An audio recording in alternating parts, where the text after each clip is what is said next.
Finance Committee. Finance members, if you would, take a look at the minutes from last week. If there's a motion to adopt those, we'll consider that. So move, Mr. Chair. I lived there already. Second. All in favor say aye. Aye. Okay, minutes are adopted. All right, I think we've got the last three of the big 5 or 6 in today. We've got Visit Tuscaloosa, Tuscaloosa Public Library, and the Transit Authority. So looking forward to hearing what y'all have got to present. Ms. Rush, I believe you're up first. Where are you?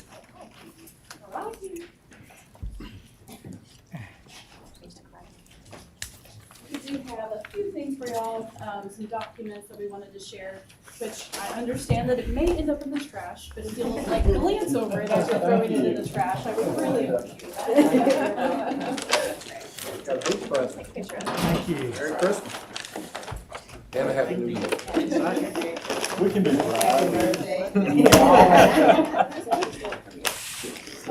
Let's see, you guys, oh, and then cash is right here. Merry Christmas on Merry Christmas. I want one of those 2,000 lumen pocket flashlights. Oh, well, it's a fan. Doubles as a laser.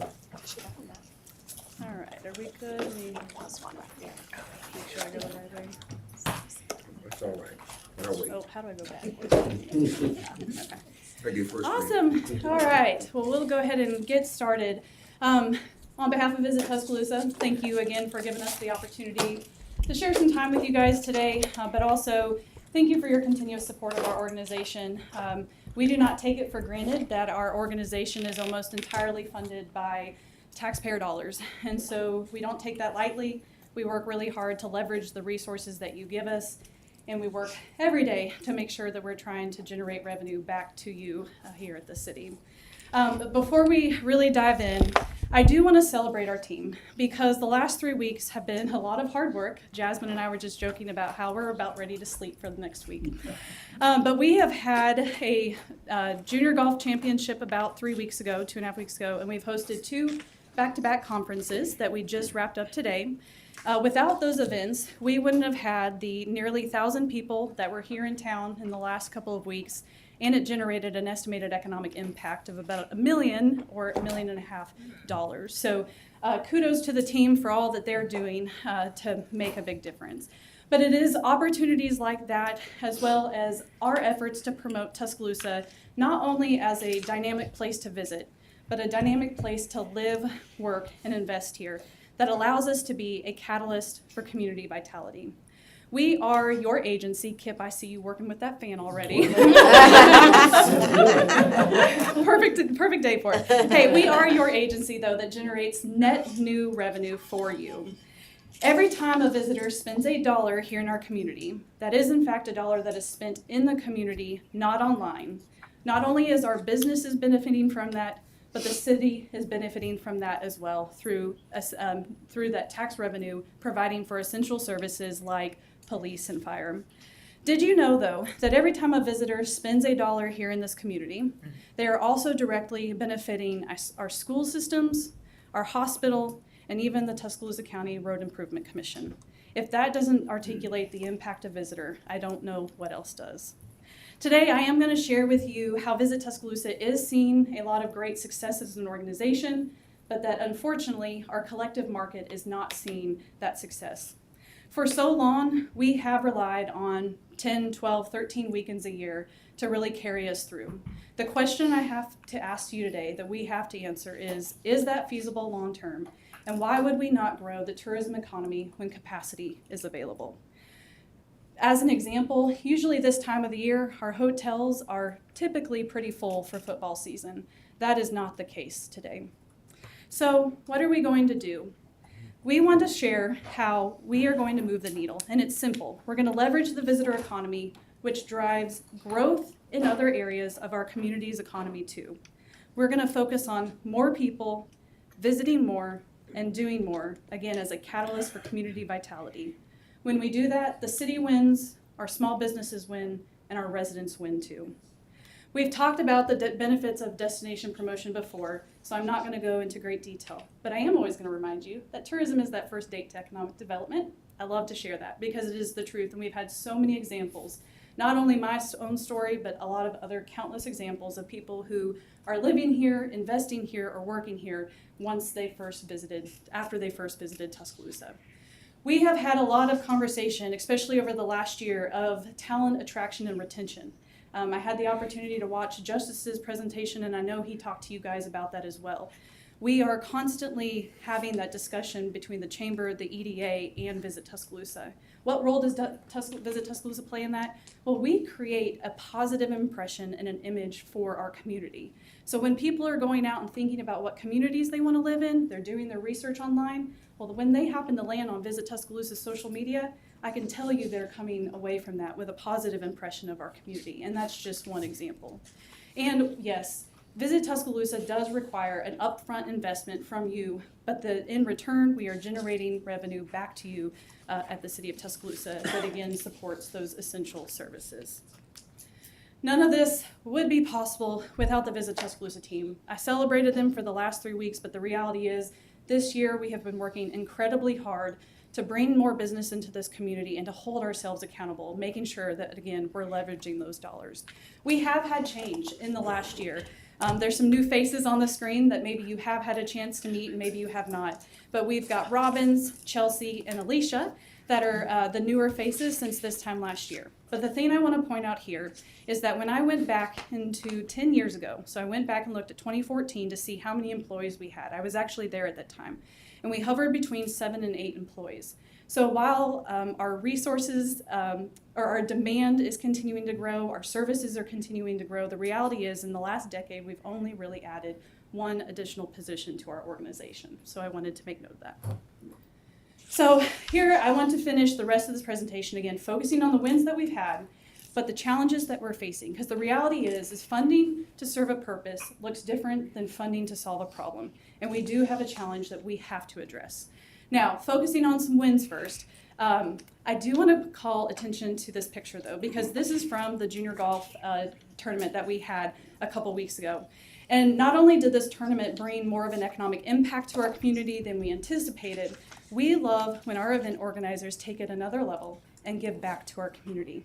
We had no idea that they were going to give a $17,000 donation back to the Sabin Center as a result of this tournament. So that was a huge, unexpected win for us. We're looking forward to having them back next year. So Tuscaloosa's tourism economy last year was very successful. We ended 2023 pretty strong.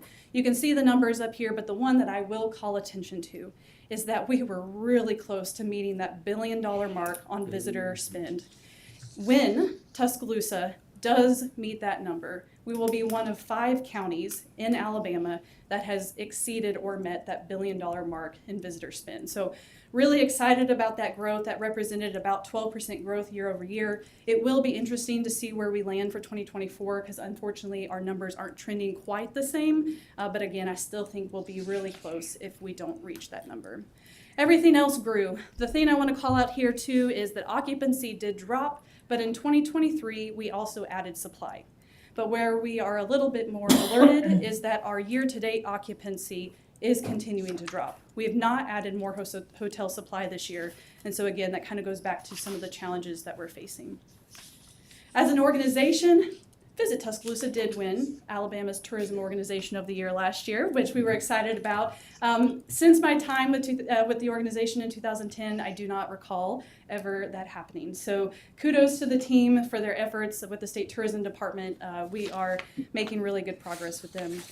Another couple of numbers I'll highlight is just by our events alone. We do so much more, guys, than our events, but events are a little bit easier to quantify. We know that we generated back in tax revenue at least 50% of our budget, if not more, just through events. Do not get caught on that number because it is only through our events.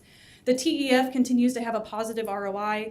We did have a pretty significant bid fee for Super 7, so obviously that weighted it down a little bit, but again, still positive there. The events we touched, we had 28% more events that we supported.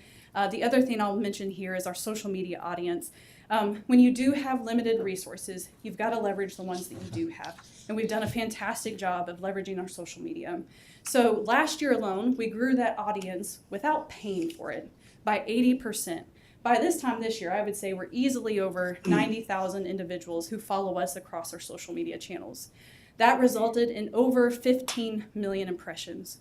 When you try to actually add an advertising value to that, that's about $100,000 you would have had to have paid for that value. Before you Yes, sir. go forward, Oops. Yes, sir. Chelsea, one of my all-time favorite I Love Me photos. And Mr. Crowe, I would note that you're the only member of the Finance Committee not featured. So we're gonna have to fix that So next it's year. made me, Wow. I've decided I want to go through life with my own sky lift and bullhorn. Thanks for I'm glad you caught that. I'm okay with So that year to level. date, where we are, again, I'm not gonna go through all of these numbers, but we have enhanced the software that we have so we can tell you in more real time where are we at with our numbers. So we can tell you that already we've generated $600,000 in local taxes this year, and of that, at least $228,000 of that is bed tax. Events we've continued to support. The good news is all the goals that we've set for this year, we are trending ahead. So that's, again, positive for us. I hated that our entire community is not feeling that, but the goals that we've set as an organization, we are tracking ahead. We had a great restaurant week. We had 11 new restaurants participate this year for our second restaurant week that we've ever hosted. We have also launched these new digital passes. We now have a barbecue trail. So this is a shirt, if you want to see it, it lists all the participating locations. We also have a public arts trail. And as of last week, we have an opportunity to maybe collaborate with the local Lululemon store as well. The only other thing I'll mention in here is that we are running a digital marketing campaign. I do believe that when we come to you and we ask for more money and we talk about the need for more dollars to do destination promotion, it's hard to understand why. So we're trying to do a better job of tracking ROI. We are spending, we are halfway through that campaign, but the benefit of this campaign is we serve people these digital ads that are kind of in the southeast, and we can then track, are they then seen in Tuscaloosa? Not only are they seen in Tuscaloosa, are they spending dollars? So far this campaign has tracked 3,000 visitors to Tuscaloosa that have spent $809,000 in our community as well. So we're excited about that. The last thing I'll highlight is success. We, in partnership with the State Tourism Office, we had the opportunity to host Darlene Newman. She is a TV host and travel writer. Because of her efforts, we were able to get a television show or episode featuring Tuscaloosa and our food scene on PBS. We leveraged those dollars and we spent that content, we spent another $7,500 to get on her social media as well as multiple podcasts. You can see in the numbers here that has produced really good results. Again, Darlene doesn't live in Tuscaloosa, so her audience and her reach is far beyond Alabama. And this is just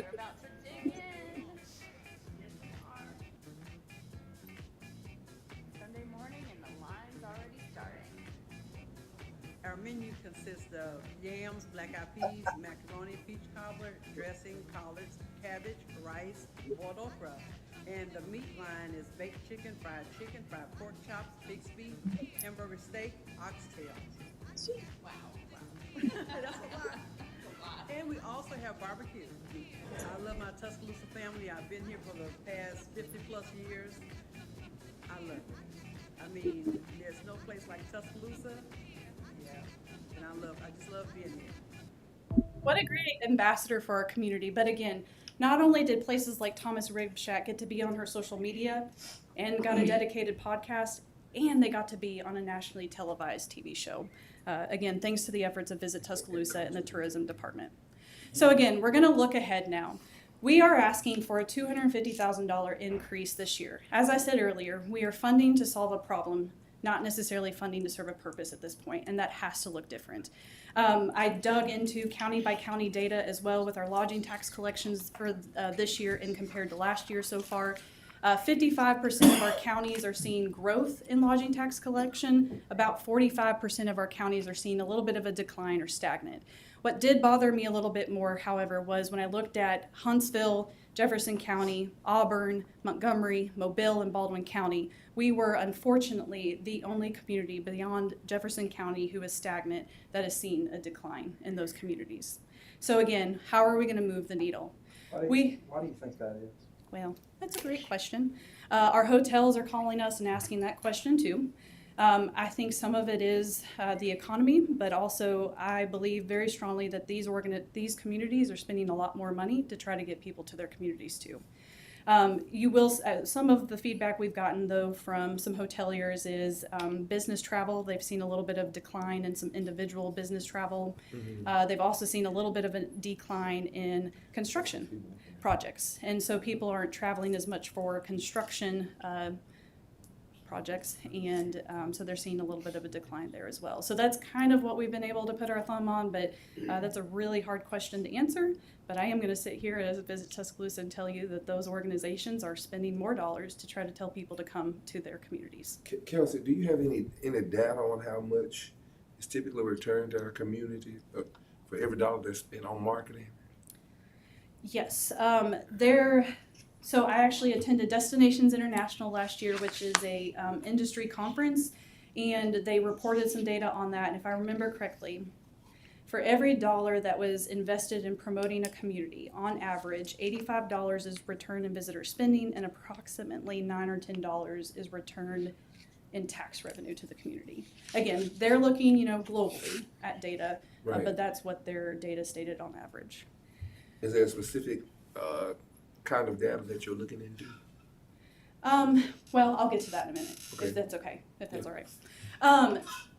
So how are we going to help solve the problem? We are going to, again, focus on more, bringing more visitors to Tuscaloosa, spending more time, and taking more trips. One thing I'll mention here, it is more cost effective to retain a customer than it is to attract a new from a business standpoint. However, we do think there's some really low-hanging fruit of kind of that 3 to 5 hour driving radius and getting more people just from that area to come visit Tuscaloosa. So the target audiences that we're going to focus on with those $250,000 is really leaning into that university audience and alumni. Both from a tourism and an economic development standpoint, we all agree that tapping into the alumni audience makes a lot of sense. If we can get them back here for a visit, maybe they can remember how much they love this community and maybe they want a second home or to start a business here. We know through our data as well that, again, within that 3 to 5 hour driving radius, families, empty nesters, and retirees are a big audience for us. If you were to sit into our visitor center every day, you would see the audience that also comes in there and speaks with us, and we've learned a lot about, again, what are people doing when they're driving through Tuscaloosa to go down to the beach or New Orleans or Atlanta, and so we think we can tap into that a little bit more. And then you're continuing to invest in sports tourism facilities in addition to quality of life attractions. All of that is making us a better place to host events, but it's one thing to be at the conferences, but we've actually got to put our name out in front of them through marketing as well as sponsorships too. So the roadmap, we've taken your feedback. We heard you say that we've got too much money in our reserves account. Whether or not Max Carr agreed on that or not, we took it to heart. He doesn't like anything. Right, Max? Sorry. Back here. So we took it to heart, and we are strategically spending down a little bit of our reserves to build a stronger foundation for tourism. What I will tell you, if I had to paint a picture, we are building the plane, we are putting the plane on the runway. That $250,000 is going to help us take that plane off the runway. We need your help to take it to that next level. So again, we're going to use those dollars through research and data. Obviously, marketing is only as good as the intel that you have. You mentioned data. One of the things that we really feel that we need to invest in is short-term rental data so that we have a constant grasp on what that market looks like. We want to do a better job of tracking our advertising, marketing, and PR efforts, and Meltwater allows us to do that. So that's another system that helps us quantify the impact we have in our community. Was that last year we helped you invest in that? Was that, did we give you some Air money DNA, for part of that? Meltwater, Was yeah. that 2 We years did, ago? Zardico is what you're thinking okay, I of, can't yes. remember that. Yeah. Zardico is that geolocation data. Yeah, good question. Was So that we've was that made, last year? Or it was year 3 before? years. It was actually almost 3 years ago. We've been here long, I've been here a long time. Two and a Almost half. as long as Kip. Never right. We are absolutely going to focus again on that alumni audience. We have traditional advertising we can do with them, but we actually want to identify key chapters that we can put Visit Tuscaloosa's message in front of as well. Partnerships, we did start a partnership with Crimson Tide Sports Marketing this year. We want to grow that. Again, if you think about all the massive audience that they have and how they can really help us with that message of, again, not only stay a little bit longer, but maybe come back. So that's an example of a partnership we want to grow. We're going to do a lot of digital advertising because at the end of the day, that is what is most quantifiable and that we can track. So we would spend a lot of money of those dollars on that. And lastly, public relations. I'm not going to lie, I don't like seeing Auburn continuing to show up in Southern Living articles. But you want to know how they're doing it? It's because they're paying for public relations. So again, we've got to spend dollars doing public relations to get Tuscaloosa's message out. So what are we going to do? We are going to leverage that visitor economy, which drives growth in other areas of our community's economy too. We're going to focus on more people visiting more, doing more as a catalyst for community vitality. The city wins, the businesses win, our residents win. And at the end of the day, our vision is to excel in illustrating the Tuscaloosa area as the South's premier college town, celebrated for its storied legacy in Southern hospitality. And guys, our mission is to stimulate economic growth. It's not just about tourism. We want to make this community better. I know we talk about tourism every day, but we're here to make this community better. And we want to foster resident pride through tourism and promotion efforts that inspire people to discover Tuscaloosa County. And I will tell you one final thing. We changed that from Visit Tuscaloosa County to Discover, because at the end of the day, we just want people to be here, whether it's for a visit, whether they want to live here, whether they want to work here or invest here. That is what motivates us every day to do what we do. So again, thank you for your time. I again want to say thank you so much to this team for everything that they do. And again, we'd be glad to answer any questions you might have about our funding request. Okay, thank The you. end. Kelsey, very, very good. Good job. Gentlemen, any questions, comments? We hadn't covered in route?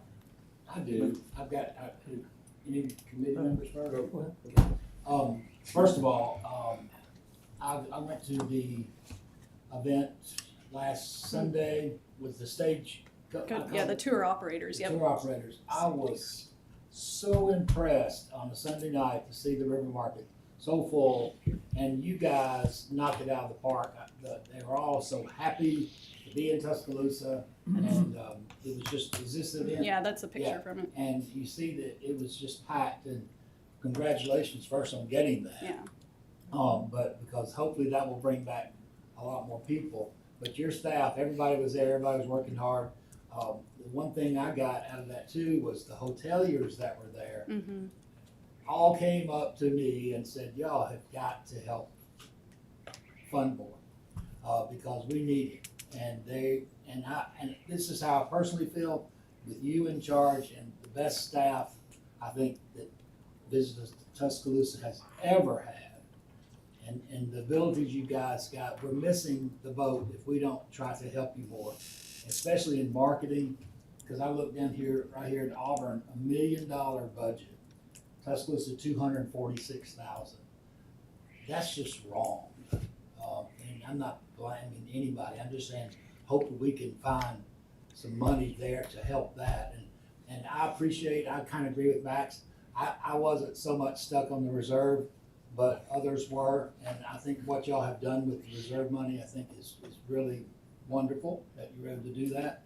But if you don't have the money for the marketing, I talked to Robbins recently, who was the newest member, and there's just so much out there that we can't do because you don't have the money to do it. And the purpose of your group is like none other agency. Your money is reinvested back in the community. And so I hope that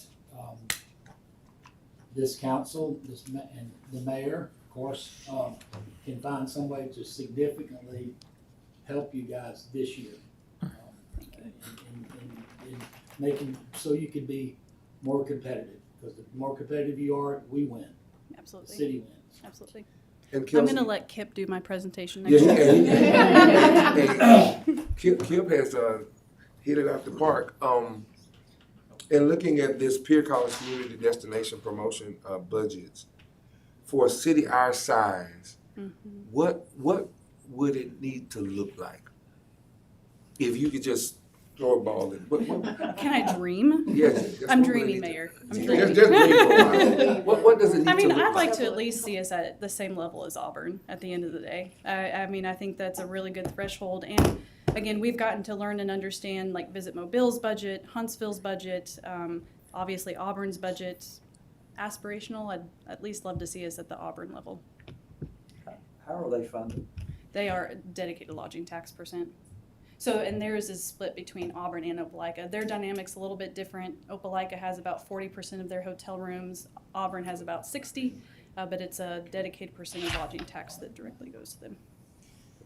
Kelsey, with the Super Six Yes. going away, I Yep. mean, at least we were getting that every other year. What, if you know, what was the economic impact of that per year to the city? Yeah, it was about a $3 million economic impact, but when you actually look at all the dollars we invested into that, the ROI of it was actually negative. Really? But again, it was still a great piece of business for our businesses, great piece of business for our community, especially because it brought in a lot of business for our downtown businesses, our hotels that otherwise weren't getting that. Yeah, restaurants. I'm really excited to say, though, Jasmine worked really hard. This was really complicated because we don't quite have the meeting space, but they're willing to make it work. The Alabama Education Association is doing their delegate assembly around the same time in this year, and so that'll bring about 1,000 people, right, in for. So I can't promise that we've got long-term business, but we've at least got that And I one. guess the hope is that every year or Mhm. every couple of years we're in the playoff. Yeah. Because if we're in, Yeah. Alabama's in the playoff, any estimates on what Oh, that could end up being, like a normal football yeah. weekend? I mean, you it think? would be depending on the game, we estimate anywhere from like a game that doesn't draw a huge crowd, 13 to 15 million, all the way up to like 25 million in economic impact. So it really just depends on the game. Because that would be, of course, a top tier game. And your hotels Yeah. are kind of hoping that Yeah. hope happens too. So Yeah, that's good. Okay, again, thank you Yeah. very much. Thanks for your time. Presentation. We Absolutely. appreciate it. Thanks, gang. Thank you. And if anyone does have questions, that digital campaign that I mentioned, I do have a copy of the Midway report in your packet as well. Thank you. Thank you.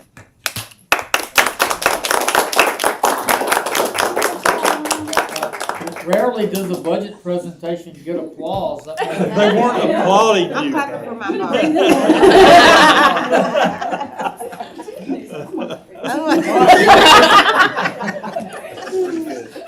Tuscaloosa Public Library, welcome.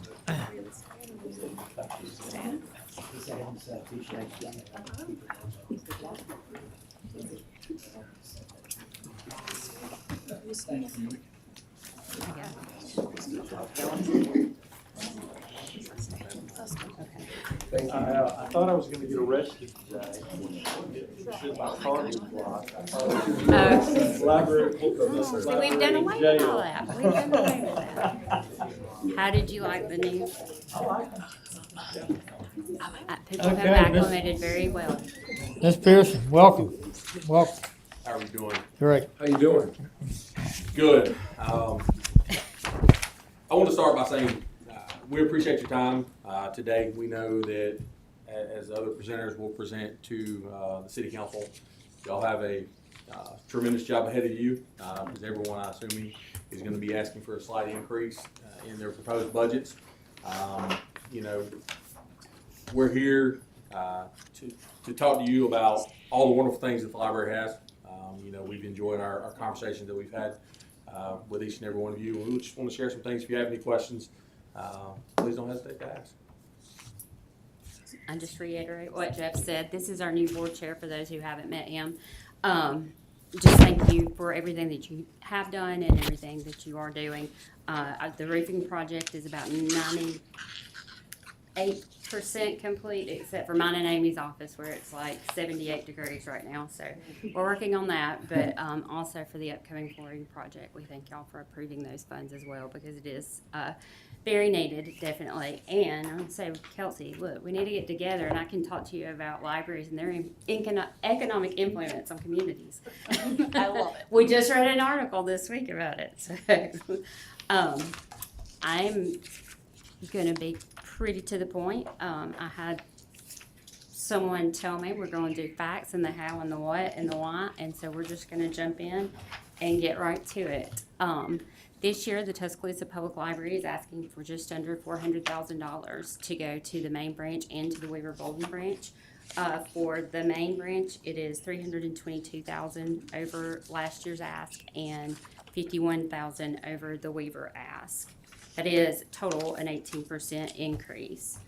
So, if Maine receives its full funding request, what does that mean? So I do want to point out the ones that I've met with. We did discuss the numbers in the first column. We've already seen an increase in a few things. One, our insurance went up by almost $20,000. That's for our building and facilities, and we've sort of underestimated our projections for postage, fuel, and bank charges. So I've incorporated those in there, and so everything has been adjusted accordingly to that last column. But as you look, you can see that we would be able to lift our hiring freeze and hire 3 full-time and 3 part-time vacant positions. Currently, the main library is staffed at 35 FTEs. The state standard for a population our size is 116 FTEs. The national standard is 236. We would expand our online content, which it says databases. That means Overdrive Libby. So we would have money to put back towards that. We would need to update some essential equipment.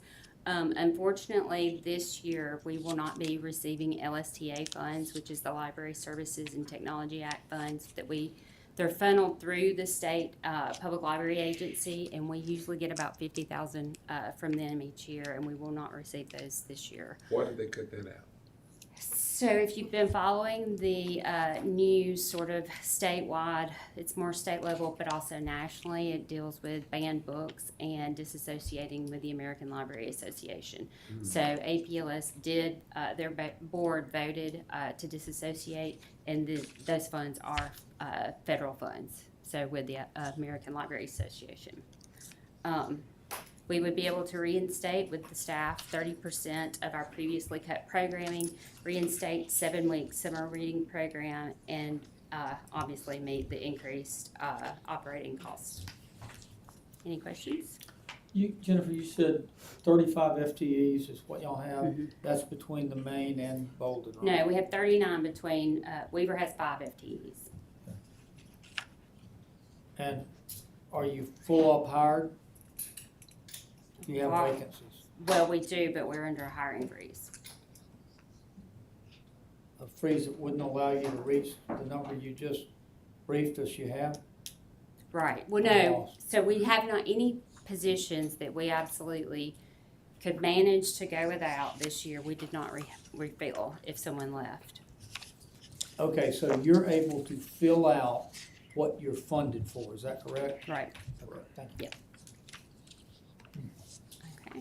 So if the main library receives level funding, so in order to, one, we had to account for all of the increases, and this is sort of somewhat offset from the county closing the Brown branch. So you don't see a significant decrease in anything per se, like the books and materials, and there are other expenses. But that money just rolled over to account for those increases that I told you about on the previous slide. But obviously, we would continue the hiring freeze, continue the reduced book budget, reduced Overdrive Libby budget, and programming, and summer reading, and possibly have to reduce more hours. What's your current hours on both the main and the? So right now, we're open 9 to 7, Monday through Thursday, 12 to 5. Friday, Saturday, we're open 9 to 5 and closed on Sunday. So we reopened on Monday, And which is that both locations? no, that's just at That's the the main main. location, right? What's the Weaver Bolden? They're open hours? Monday through Friday. They're what? Monday through Friday from 9 to 7. Okay, thank you. At Weaver Bolden? Yes. Oh yeah, Fridays is they open at 1 on Fridays, 1 to 5 on Fridays. Has there ever been looked at maybe adjusting the schedule and doing maybe like a Wednesday through Sunday, so more of a shorter, you might have an opportunity? No, we've definitely talked about it, and it's something long range. I would love to add a Saturday. Just in what we did on Friday, they had weekend hours, and I think that would be, obviously, as a working mom, parent, weekend hours are essential. They're needed for people to come on the weekend. So that is definitely something that we have in our long range plans. Beyond this budget, Sure. once we get through October, I'd love to talk to you about that. But Absolutely. we're looking within the framework of the existing budget, of how we could do that. So it would be a little hard. One of the biggest expenses right now at the Weaver Bolden branch is off-duty police officers for security. So we have to take that into account, and then the staffing, where we could probably staff it on a Saturday with 2 employees. It's maybe not the best idea to do that. Same for Maine. It's a big building, so you don't want to staff it too lean that, there would be a safety issue if something were to happen. But it is, we've looked at it, we've run the numbers. It is doable, but with the traffic that's coming in now, it's kind of hard to figure out where we would adjust. Just talking to President at the time, Mr. Chair, how would an adjustment of a Saturday instead of a Monday be for the library? It would not be, right now with our current staff and their schedules, we do have a couple of students who are there, so there is some overlap that would happen. And I'm not saying that it couldn't happen, but right now it just doesn't fit our current makeup. Because my question is, do you have many people frequenting the library on a Monday opposed to it on a Saturday? You'd be surprised. I think the thing Yeah. we're looking at, and by the way, I think we're all very appreciative of your leadership and what's going on, is I think Weaver Bolden accounts for about 10% or less of users. It does. It accounts for 1/3 of the city's funding. And Yes. so, we certainly don't want to walk that down. Right. But if we could take that existing funding, and since it's really geared in many ways to our children, if there was a way to give them a Saturday within that existing budget framework, I agree. would love to sit down. Right. And a lot of what they do coming out of the Weaver Library is programming within the schools. So obviously that's Monday through Friday.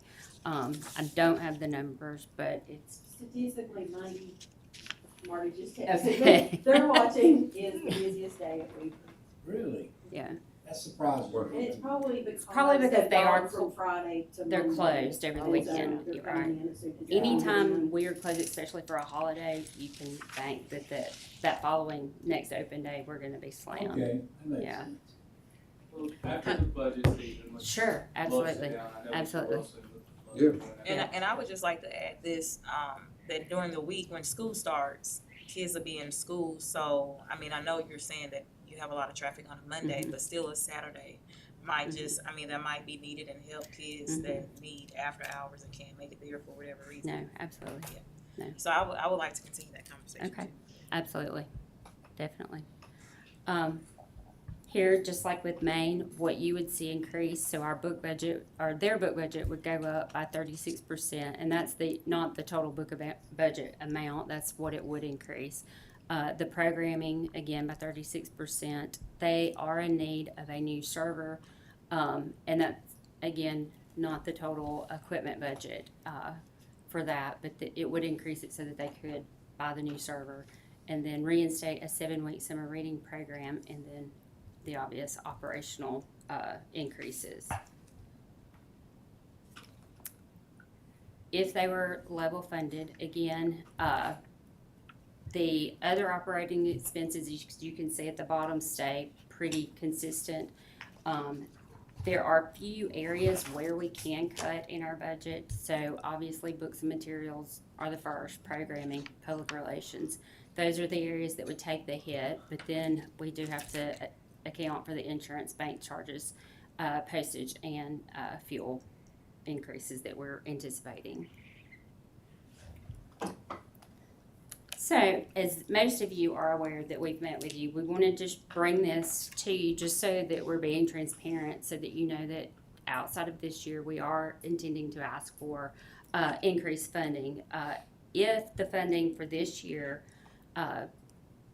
is granted and we get on a path, the plan here is to get us to a $25 per capita. Much like with sports and tourism, our funding levels are considerably low when you look at other areas within the state of Alabama and, of course, nationally. And it was asked in one of our meetings, the funding is about the level of service that you want to give the Tuscaloosa residents. So, obviously, I think there's still room for discussion with that, but this is just a starting point. It was no magic number for the $25 per capita in that, but it was a starting point for us so that we could work with y'all. And like we said, we do not expect this to be corrected or jump up to $25 per capita in 1 year. And this is the level of funding for the main library. Again, this is why we are asking for the 18% increase this year. Currently, on our current trajectory, we are on a path that would unfortunately lead us to closing if we stay at the level that we're currently at. So if our funding reaches the where we feel like it needs to be for year one, then we would make advancements towards. Can you elaborate on that, please? Say what you said again. So at our current rate, and with 35 FTEs, if our funding was leveled this year, I would have to cut hours because we are at a point right now where I can barely staff our public service desk. And at some point, we will get to where we are sort of upside down in our funding. Yes, there's still funding there, but if you can't pay your staff and enough people to be there, you're gonna have to close the doors. And it's sort of a windfall because then that jeopardizes our state funding, among other things. Okay, I mean, I say that, I thought I saw the press walk in over there somewhere. Where is she? They're not here. So I just don't want the soundbite leaving this room. No. Library to close No. current funding levels. No. Not what we're saying at all. Not at all. Press, are you over there? This is not just a city of Tuscaloosa problem. This is for all of our funding bodies. And if I can, I feel confident the council is committed on this issue. I think my concern, I can't speak for the council on this, is what happens if we meet our obligation. Because unfortunately, if we meet ours and we don't have everyone else meeting the obligations, then it's our citizens who are punished, who are making the contributions. I would ask the library, if that situation continues, please be judicious in how you approach that, because this council and this community is funding its library, but this is not solely, if this were the city of Tuscaloosa's library, we're doing our job. And so a lot of times it gets wrapped in as this is a countywide metro library, and I just would ask that you recognize that. We definitely do. And I got to, yes. had a constituent the other day that we had to talk with about that, and so please, because we support you, we believe in the mission of the library, but we have no jurisdiction over other bodies. No, and as we've discussed, we have moved forward with the library attorneys working to figure out some ways that might help us with this situation. But for right now, and we have looked at this because these numbers are with everyone funding us at that full requested level. So if they don't, all of those categories will be down that percentage. So that is something we're going to have to work through. Right. Just a little highlight here. Library usage, just so that you're aware, just this past year we had over 760,000 physical items checked out. We had over 660 1,000 people through our doors, over 7,000 new cards, over 270,000 digital items checked out. And I always like to put this one, because we have lots of stats, but the computer usage always is very important to me, because I think there's a consensus that everyone has access to a computer, and obviously that's not true. So we have a big, and I thought those numbers had died down, but during this whole renovation process, we moved our computer lab to the first floor, and I realized how busy it still is. So I think that's important as we walk through this. And again, just to reiterate that we are established by the counties and the municipalities, and we cannot generate revenue for ourselves because we are established as a free public library.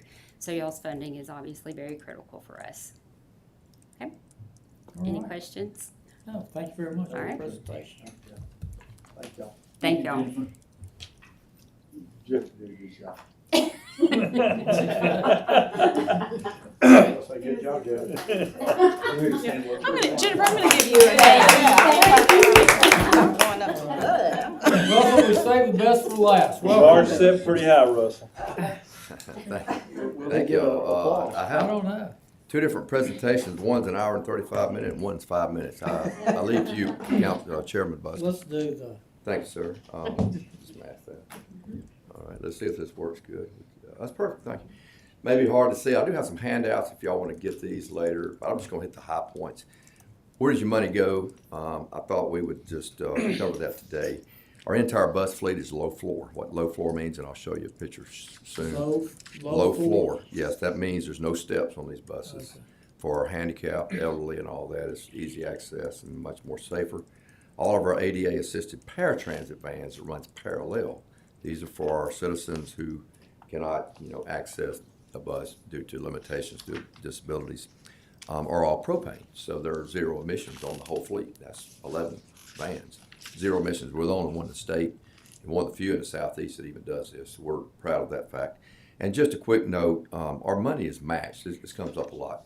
How do we match money? Well, we match, our cognizant agency is the Federal Transit Administration, FTA for short. You know how these government agencies are all 3 letters. But our money is basically 70-30. So our operating is 50-50. Our capital is 80-20. And if that bus in the picture there is an 85-15, as long as it has ADA capabilities on it, all of our buses and vans have 2 tie downs and hookups for all of that. So we're a complete 100% ADA. So we qualify for 85-15. Just a quick overrun of some of the accomplishments in the last year. Tuscaloosa Transit's the only public transit in the state of Alabama to have 0 deficiencies in a 4-year federal audit. We're the only one in the state. That's 0, that's no deficiencies. That is $12 million that was audited over an 8-month period. We had 0 findings. We're the only one in the state. We're the only public transit in the state of Alabama to receive the Shooting Star Award from the Federal Transit Administration. That's exemplary, extraordinary improved services. We've done that because we've added a route and a half, basically. We've, I hate Ms. Our council, Ms. Howard just left, but I was going to point out that we resumed the McDonald Hughes route this past year. So our the ones that can't get to the McDonald Hughes Center are now able to on Mondays and Wednesdays for the program. Number 3, Tuscaloosa Transit is debt-free. Tuscaloosa Transit has 0 debt, and we are considered by FTA as a low-risk grantee. That's the highest level you can get. And we instituted this about 3 or 4 years ago, but we're the first transit in the state to introduce a driver apprenticeship program. And what that means is we have now 3 certified trainers on staff. We can train an employee that does not have that CDL with passenger endorsement. We can train them and get that certification. We start them at a lower rate. We provide all the training, the textbooks and all that. We train them. People learn on hand. They don't learn textbook. When you're learning, you learn. And we are able to provide it. We're the first one in the state to do that. Anybody at this table that's in transportation, I see one to my left that is in the transportation industry. It's hard to get drivers. You would agree, Mr. Crow? Absolutely. And our public schools are not in here, but right around town, you'll see signs everywhere. We need drivers. We need drivers. Our turnover, we have not lost a driver in 2 years since we started this. So I'm not saying this is kudos to this, it's just, I'm kind of showing you where your money's going. And the fifth topic, for over 25 plus years, and that was all my records went back. So I'll leave it at that, I can only prove this. But our ticket prices for a bus trip is only $1. It's remained that for 25 plus years. And we hope to continue that. Not saying anything with any funding this year, we only asked for $34,000, and strictly that's tied to fuel costs. I can show you that at the back page, but we won't go into that. We'll do that at the end. But I'm sorry, I don't do this very often, so let's move on. Low floor, I mentioned that a while ago. What is low floor? As you'll see, I'm having them lined out here for you. And it's just easy access. And those buses are not even kneeled. You imagine the clearance on that's about like NASCAR. You can just walk right on the bus. So that keeps us on time. Our elderly or most senior, it's just better not to have. You've been on buses where you have to climb steps. And school buses are like that, you know. So hopefully one day that can be improved as well for that section of our transportation industry. Key features on the inside of our buses: safety handrails, non-slip flooring, comfortable seating. These are 30 to 32. I mentioned ADA a while ago. Those seats to the right fold up, and we have our tie downs below. If you've ever ridden public transportation, you know it's open to anybody and everybody, no matter if you're in a wheelchair or not. We cover everybody. It's open to everybody. This is our current paratransit van. Paratransit has to run concurrent with our regular buses. This is for our citizens who, due to a disability, and even, you know, if you're partially blind, you know, there's a lot of disabilities out there. And if you qualify, and this is all federally regulated, we have to provide this service. And it is a good service. We do probably 75 dialysis patients today. If you have anybody in your family that needs dialysis and don't have transportation, this is life-saving here. Wow. So curb-to-curb dialysis, doctor visits, bill paying, shopping. Our monthly ridership on these vans alone is running $1,650. Last year it was $1,600 per month. That's per month. So we have to run these concurrent with our buses. Matter of fact, 2 weeks ago, we had 8 vans out there one day. Now we're only running 7 fixed routes, so 8 vans to go along with these. We just had so many, and that's a great thing. That's a good thing. But you see where it says current. So we did a transit study 3 or 4 years ago, thanks to Elevate funding, and let's see what our new look looks like. So you're going to start seeing these in the future. A new look, a new name. The future of ADA transit. You'll see it's more aerodynamic. I'm going to go back to the forward. You see this is more box cutter, kind of like a lunch box. If you look forward and forward thinking, Tuscaloosa Transit Mobility is a new name. You can see a list of disabilities there that qualifies. There's our phone number. If you look underneath that, it says serving the citizens of Tuscaloosa, which I think is a really good look for us. You'll see the grays and the reds. We kind of blended in a big university down the road, but yet kind of got the grays and blue. It just looks really good. This is a good van, 16 miles per gallon. If you're looking at new technology, we have the state-of-the-art technology on these 3 new vans that we've purchased recently. You'll see a security camera up top. That is the state-of-the-art. This is real-time live view. We can actually access that from our offices, your cell phone or whatever. We can see and be proactive. See a policeman standing there, but it's pretty cool. This is state of the art. Next week, actually the 10th of August, we will be complete of all of our buses as well. So we've taken some of the money that we're earmarked for 80/20 that y'all have given us and there's nothing better than this in the United. I mean, it's real time at your fingertips. That's pretty cool. And as far as real time GPS scheduling and mapping to the right, on our ADA clients, it gives us Google Maps. We go to their house. It tells us the best route. Little AI mixed in. It can foresee any congestion or anything and move us around that and get to where we need to be. State of the art. On our regular buses, we have Passio systems. You can plan your day by that. It'll tell you when the bus is going to arrive within 1 meter.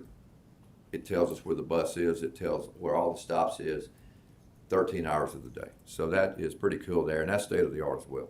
But I wanted to show you all that because we're really excited about this, getting a kind of a new look, a new fresh look. These vans are sharp. The drivers are loving this, loving to drive them. They're more aerodynamic. They're thinner, or well, I say thinner. They're not as thick, not as cumbersome to drive as those old style box cutters. Just moving on. Elevate. Someone asked me maybe 2 weeks ago, and I thought I might include this. I've never done this before, just to show what Elevate's done for Tuscaloosa Transit. These are 4 projects that we've been involved with since 21, thanks to Elevate funding. 2021 Transit Enhancement Study was $100,000. We purchased 4 trolley buses. Y'all remember be up here maybe within the year of getting those in. $1.6 million provided through Elevate funding. Purchased 3 ADA mobility vans, $270,000. Those the van I just showed you. And we purchased 11 bus shelters. I think that was the last time I believe I was here, to match this money and get some federal money for that. That's going to give us a total of 23 new bus shelters out there. If y'all saw the news in the last 2 months, Leadership Tuscaloosa, which is part of the West Alabama Chamber of Commerce, on their own took a project upon themselves and generated $24,000 plus to go match $100,000 of federal money to add another 13 shelters out there. We call that a public-private partnership, along with what the city of Elevate has done, putting 23 new bus shelters out there in addition to. That will give us 25% of our bus stops will have shelters now. That's a quarter of our shelters. We have 200 shelters out there. And I put this in green just to stick out, but thanks to Elevate, $2.74 million. So I know the mayor comes up with a vision and can only, and talking with the committee and so forth, and just, recommend something, but it's ultimately the council's decision to move forward with these projects. So thank you, council, for the last 3 or 4 years of moving those funds to us, and you can see, and I just want to show y'all today what that has done for us. These are all capital funds, which is 80-20 matching, except for the buses and vans is 85%. Wanted to show you this, just talking about one of our projects here. This is Craig Thorpe's group. This is under Eric Thompson's domain. These guys just installed, they're installing shelters now throughout town. I wanted to point them out because we could not do this project without the city of Tuscaloosa's help. We're utilizing labor from Eric Thompson's group. This is in particular is Craig Thorpe, but we're also using Selvin Green down at TDOT. That concrete crew is headed by Ronnie Hatfield. The concrete underneath they poured. Just happened to catch this and due to lack of time, just want to show you what we've done here. Just a few projects we have, and I'm almost finished, Counselor. The Angel Tracks will be, with the real time, will be installed mid August. We will be installing new cameras at the IMF. We'll be putting in a real-time system there in the perimeter of the buses and all that, and then the inside of the first lanes and in the offices and so forth. That will be added in the coming months. The farebox systems will be replaced on all buses. We've gone to a more economical and user-friendly system, which is keeping us. We patterned this after Huntsville. They kind of started this. We did a look-see one day, went up there and visited them and said, no, this is the way to go. We don't need a $100,000, $200,000 system costing us annually. We're just not that big. We don't need what Nashville needs. We need what Tuscaloosa needs. So this is going to save us money in the long run. And currently we're adding 22, I said 22, 23. We want to leave one in reserve. Just in case there's an accident at a bus shelter that has to be replaced or something, we got one we can replace immediately. We found that out with a Piggly Wiggly down the street. We didn't have none in reserve. Right now the build out on a bus shelter with a manufacturer is 6 months. We're going to keep one in reserve, and y'all actually were okay with that when I mentioned that to them. Just moving forward, this is the last slide of the day. I'll try to keep it around 5 minutes, but it's always asked what do we need funding for? I believe we asked for about $34,000 extra, but from standard every year funding. But as you can see, our fuel cost in 2020, we're the only transit that did not shut down during COVID. Several shut down 2-4 weeks, some a month or two. Some of their staffing worked from home for a year. No names mentioned, but we were there every day. It's a tough job we do, but we were there. We lost a driver to COVID, and just from complications. So we know what that meant. But that's a COVID year. But you can see fuel has just increased up through 2023. Right now we're running around 23 levels. In 24. We're playing stationary, but you can see that's a $100,000 increase. Fuel is 50-50. So the 34 is basically trying to just minimize our cost on fuel. Nothing else. We're not putting that toward salaries or anything. Strictly a direct correlation to fuel cost, and that's our increase is all we've asked for. Questions, comments? A good presentation. Yes, thank you. Gentlemen, any comments or questions? What you do. Well, By thank the you. way, I got a very nice card, from the folks at that shelter you showed. They were very appreciative of that. They sent me one too. I'm glad you brought that up. They said it even matched our roof, and that was from the state of Alabama. So that was the very first one they put up. We're putting them at Rosedale. We come up with the top 20 plus sites, and they're going to be our most active sites, and we're really feeling good. Completion date about November. We have 12 or 13 more on order, and they told us 6 months, which is crazy, but it's our industry. Believe it or not, we're down to only 2 bus manufacturers in the United States now. That would be New Flyer and Gillig. That's it. So right now, a bus, we're looking at $500,000 each. And I remember when I started in transit in 2012, they were $350,000. So there you go. And that's 13 years if we're looking forward. But thank y'all. We couldn't do this without y'all. I'm not, throwing this to throw, hey, we're doing great. No, I just want to show y'all where your money's going. Yeah, And I we think very that was much need to important know today. that. Just saying, okay? You know, Thank 3 you. of us took the bus. Yes, sir, you out, did. The whole route, I very, believe, right? very educational Yes, experience and yes, sir. very good experience. Yes, well, we're gonna get better. We're gonna make it even better. Thank you for y'all's help. Thank you. Thank you, Ron. Yes, sir. Gentlemen, any additional business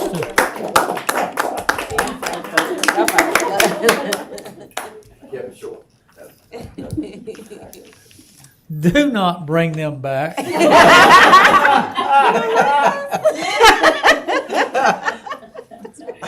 Any other business to be brought before finance committee? All right, is there a motion to adjourn? Second. All in favor?